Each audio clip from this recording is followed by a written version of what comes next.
नमस्कार। आज हम ना एक बहुत ही अलग तरह की कहानी में उतरेंगे, कंप्यूटर की कहानी।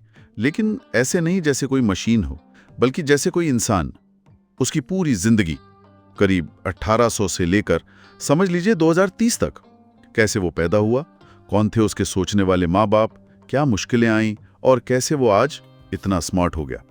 तो पहली चिंगारी ये दिखती है 1801 में, जोसेफ जैकार्ड, फ्रांस में। उन्होंने एक कपड़ा बुनने की मशीन बनाई, एक लूम, और कमाल यह था कि उसमें ना पंच कार्ड डालकर डिजाइन बदल सकते थे।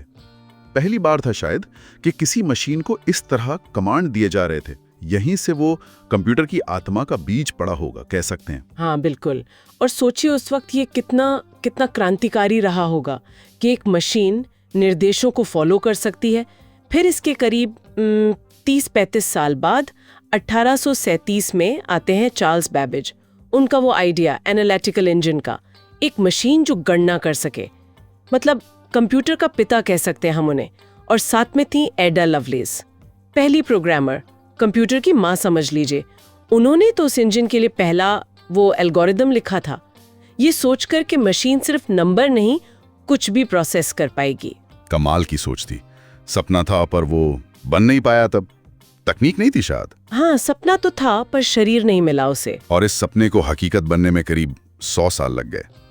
दूसरा विश्व युद्ध का समय था, तेज कैलकुलेशन की जरूरत आन पड़ी। तब जाकर 1946 में अमेरिका में जॉन मोचली और जे प्रेस्पर एकर्ट ने बनाया ENIAC, electronic numerical integrator and computer. यह था पहला इलेक्ट्रॉनिक डिजिटल कंप्यूटर, मतलब कंप्यूटर का जन्म हुआ गया। लेकिन ये बच्चा आसान नहीं था। सोचिए, एक पूरे कमरे जितना बड़ा, और बिजली उफ इतनी खाता था कि शायद एक छोटा शहर चला दे। और गर्मी बहुत फेंकता था।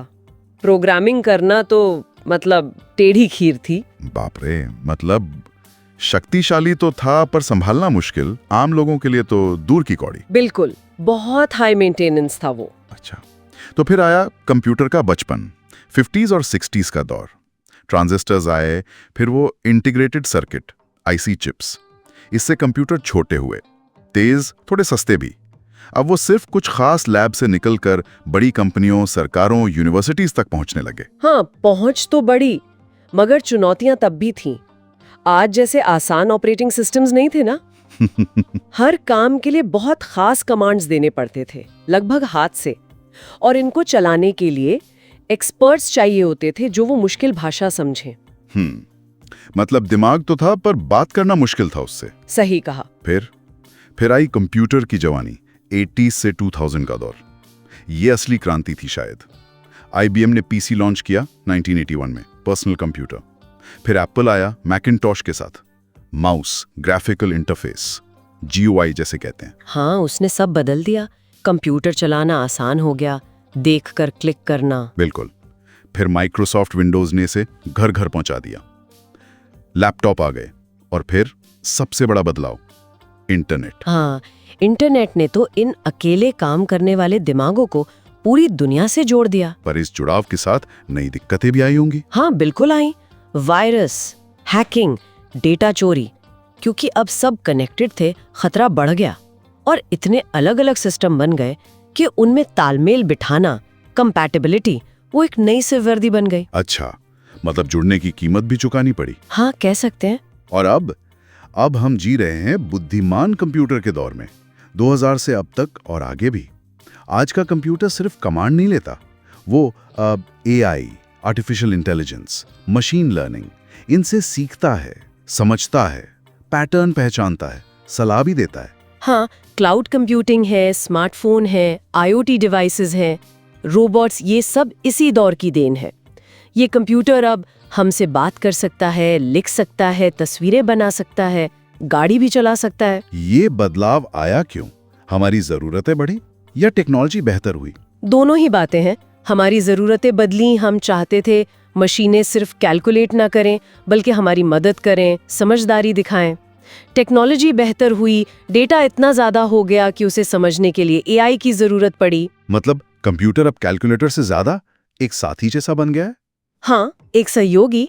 और अब हम भविष्य को देख रहे हैं, 2025, 2030 और उसके बाद क्वांटम कंप्यूटिंग की बातें हो रही हैं जो आज के सुपर कंप्यूटर से भी लाखों गुना तेज हो सकती है। शायद कंप्यूटर खुद फैसले लेने लगे। लगता तो है कि इंसान और मशीन के बीच की जो लाइन है वो और धुंधली होती जाएगी, और यहीं पर वो बड़ा सवाल खड़ा होता है हाँ, क्या सवाल? कि क्या कंप्यूटर कभी इंसान से ज्यादा समझदार हो जाएगा, और अगर ऐसा हुआ तो क्या इंसान का कंट्रोल रहेगा? ये तो सोचने वाली बात है। ये सिर्फ टेक्नोलॉजी का सवाल नहीं रहा अब। नहीं, ये हमारे भविष्य, हमारे समाज, हमारे होने से जुड़ा सवाल है। तो ये थी कंप्यूटर की कहानी, एक जिंदा कहानी। जैकार्ड के उन पंच कार्ड से क्वांटम की संभावनाओं तक। हमने बैबेज और लवलेस का वो सपना देखा, इनियाक का जन्म, पीसी और इंटरनेट की क्रांति, और आज का ये एआई युग। और ये कहानी अभी खत्म नहीं हुई है, ये चल रही है। कंप्यूटर का विकास तो हमारी अपनी जरूरतों, हमारी कल्पनाओं का ही आईना है। तो जाते जाते हम वही सवाल छोड़ जाते हैं सोचने के लिए, अगर मशीनें हमसे ज्यादा समझदार हो गईं तो उस दुनिया का मतलब क्या होगा? सोचिएगा जरूर।